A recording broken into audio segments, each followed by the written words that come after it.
Management king CBN, సీఎంగా బాధితులకు భరోసా, పొలిటీషియన్గా వైసీపీకి మాస్టర్ స్ట్రోక్. అంతకు ముందెన్నడూ చూడని ప్రళయం కళ్ళెదటే కరాల నృత్యం చేసింది. చూస్తుండగానే ఆ విధ్వంసకర విపత్తు చుట్టుముట్టేసింది. గంటల వ్యవధిలో కురిసిన కుండపోత వర్షానికి వాగులు వంకలు ఏకమై బుడమేరు ఉప్పొంగి బెజవాడను ముంచేసింది. అడుగులతో మొదలై భారీ భవనాలనే మించేంతగా వరద పోటెత్తింది. ఆ రక్కసి దాటికి సర్వం కోల్పోయి కట్టు బట్టలతో మిగిలిన ప్రజలు తల్లడిల్లిపోయారు. అంతటి విపత్కర పరిస్థితుల్లో ప్రజలకు భరోసా ఇవ్వటమే కాదు, నేనున్నానంటూ ఆ నాయకుడు అండగా నిలిచారు. 4 గోడల మధ్య కూర్చుని సమీక్షలు చెయ్యకుండా 74 ఏళ్ల వయసులో జేసీబీలపై పడవలపై ఇంటింటికి తిరిగి బాధితులకు భుజం కాశారు. వారిలో మనోస్థైర్యం నింపి బతుకుపై ఆశను నింపారు. విపక్షాల దుష్ప్రచారానికి తన చేతలతోనే సమాధానం చెప్పారు. ఆయనే టీడీపీ అధినేత, ఆంధ్రప్రదేశ్ ముఖ్యమంత్రి చంద్రబాబు నాయుడు. విపత్తులు ఎదుర్కోవటంలో అధికార యంత్రాంగాన్ని చురుగ్గా పనిచేయించటంలో తనకు సాటిరారని చంద్రబాబు మరోసారి నిరూపించారు. బురదలో కూరుకుపోయిన విజయవాడను తిరిగి సాధారణ స్థితికి తీసుకురావటంలో ఆయన సేవలు అమోఘం. విపత్తులు చోటు చేసుకున్నప్పుడు ఆశగా కేంద్రం వంక చూసే ముఖ్యమంత్రిని కాదని ఆయన ఎప్పుడో ప్రూవ్ చేసుకున్నారు.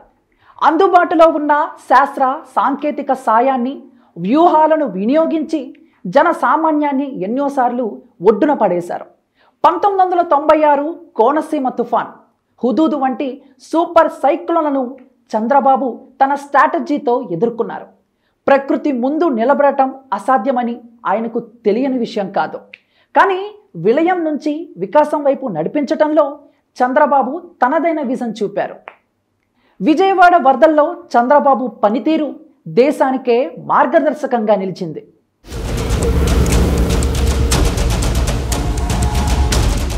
ఆగస్టు చివరి వారంలో పుట్టిన ముసురు దెబ్బకు విజయవాడ వణికిపోయింది. గడిచిన 20 ఏళ్లలో ఎన్నడూ లేనంతగా నగరం వరదను చవిచూసింది.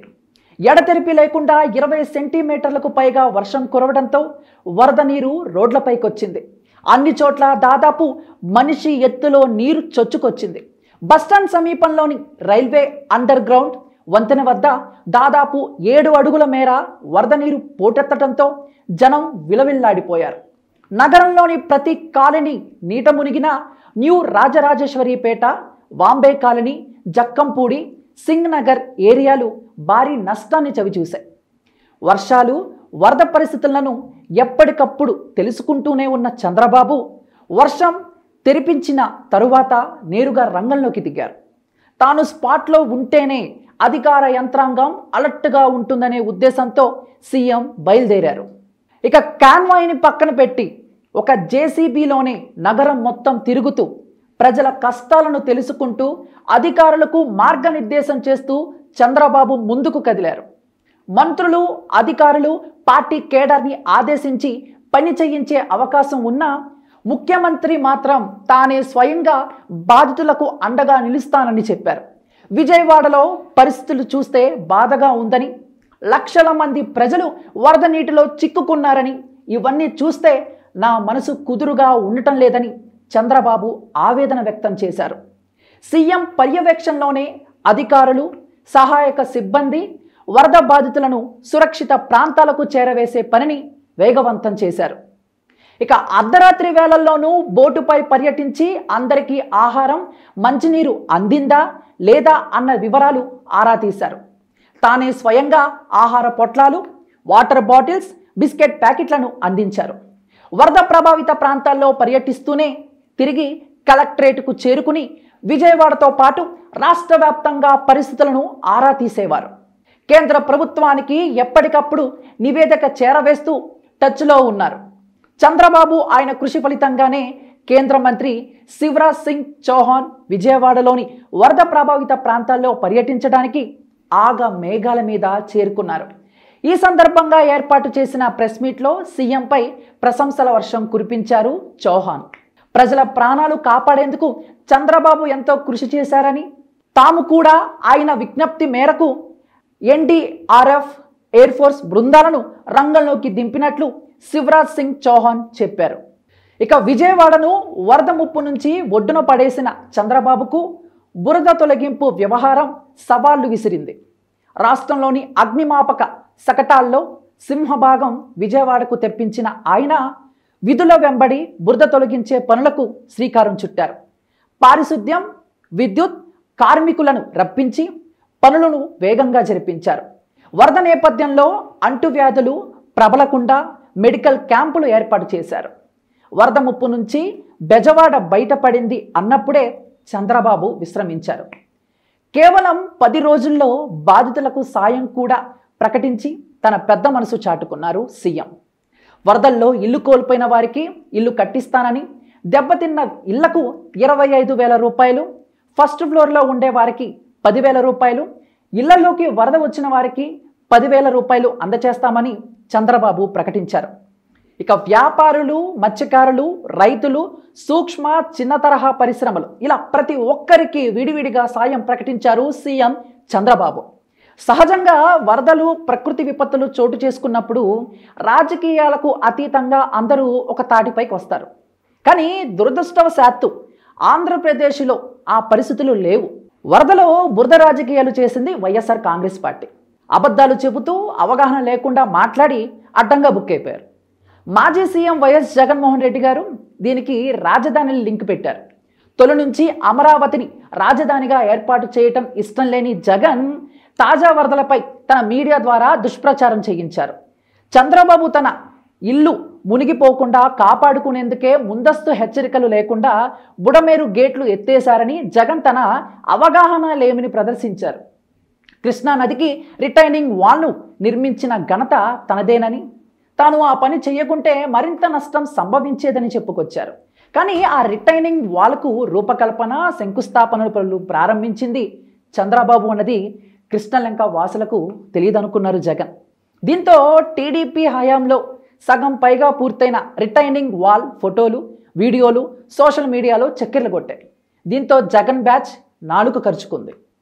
ఇక 74 ఏళ్ల వయసులో చంద్రబాబు నడుం లోతు నీటిలో అర్ధరాత్రులు కూడా వరద ప్రభావిత ప్రాంతాల్లో తిరిగితే యువకుడైన జగన్ మాత్రం కాసేపు నీళ్లలో దిగి ఫోటోలకు ఫోజులతో సరిపుచ్చి ప్రభుత్వంపై దుష్ప్రచారం చేశారు.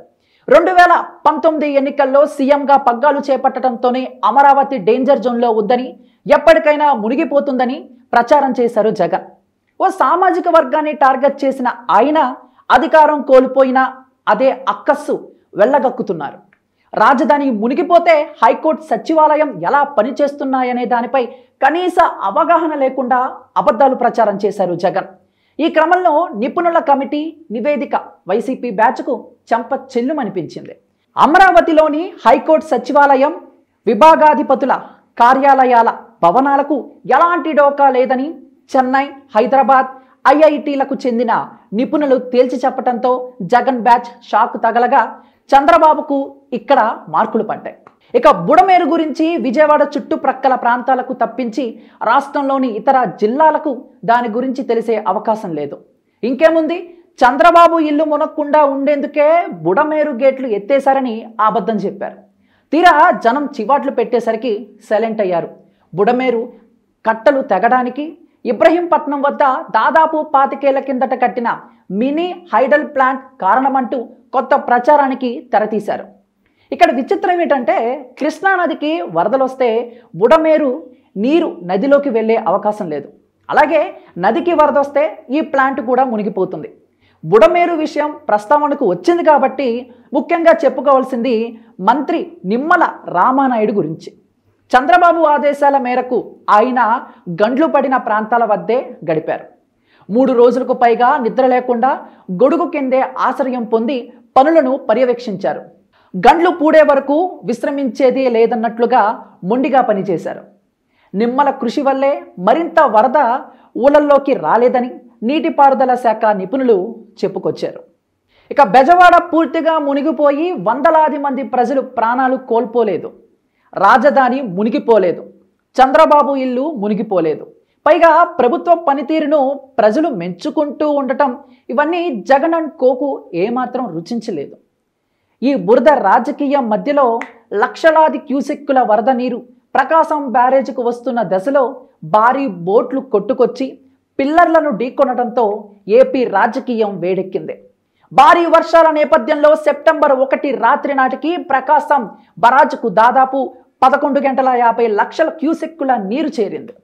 ఈ ప్రవాహంలో గొల్లపూడి వైపు నుంచి 5 బోట్లు కూడా కొట్టుకొచ్చి ఒక బోటు మాత్రం ప్రవాహంలోనే కొట్టుకుపోగా 4 మాత్రం బ్యారేజ్ పిల్లర్లను ఢీకొట్టి అక్కడే చిక్కుకుపోయాయి. ఈ ప్రమాదం కారణంగా పిల్లర్ నెంబర్ 6-9కి సంబంధించి కౌంటర్ వెయిట్ విరిగిపోయింది. ఈ బోట్లు మీవంటూ టీడీపీ వైసీపీ నేతల మధ్య మాటల యుద్ధం నడిచింది. ప్రకాశం బ్యారేజ్కు బోట్లు కొట్టుకొచ్చిన ఘటనలో కుట్ర కోణం ఉందనే అనుమానంతో జలవనరుల శాఖ ఉద్యోగులు ఫిర్యాదు చేయటం దుమారం రేపింది. ఈ కేసుకు సంబంధించి ఉషాద్రి, కోమటి రామ్మోహన్లను పోలీసులు అరెస్ట్ చేశారు. బోట్లను ఇనప చైన్లతో కాకుండా ప్లాస్టిక్ తాళ్లతో కట్టేసినట్లు పోలీసులు తెలిపారు. ఒక్కో పడవ 40 నుంచి 50 టన్నుల బరువు ఉంటుందని చెప్పారు. ఈ ఘటనపై ఏపీ హోంమంత్రి అనిత సైతం అనేక అనుమానాలు వ్యక్తం చేశారు. బోట్లకు వైసీపీ రంగులు ఉన్నాయని, బోట్లు కొట్టుకుపోయినా యజమానులు ఎందుకు ఫిర్యాదు చేయలేదని అనిత ప్రశ్నించారు.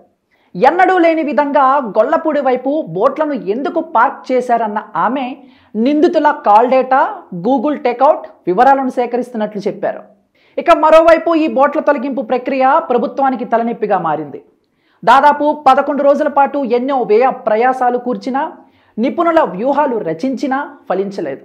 చివరకు కాకినాడకు చెందిన అబ్బులు టీం, బెకన్ కంపెనీ, విశాఖకు చెందిన సీ లయన్ సంస్థ కలిసి సంయుక్తంగా ఆపరేషన్ నిర్వహించి ఒక బోటును తొలగించగలిగారు. ఇక నేడో రేపో నీటిలో మిగిలిపోయిన బోట్లను కూడా తొలగిస్తానని అధికారులు ధీమా వ్యక్తం చేశారు. ఎన్నికల ఫలితాల తర్వాత తీవ్ర నిరాశలో ఉన్న వైసీపీ శ్రేణులు బెజవాడ వరదలను రాజకీయం చేయాలని ట్రై చేసి చేతులు కాల్చుకున్నారు. ప్రతిపక్షం ఎంతగా ప్రయత్నించినా ఎక్కడా తొనక్కుండా బెనక్కుండా ప్రభుత్వ యంత్రాంగాన్ని నడిపించడంతో పాటు రాజకీయ ఆరోపణలను తిప్పికొట్టడంలోనూ ముఖ్యమంత్రి చంద్రబాబు నాయుడు సక్సెస్ అయ్యారు.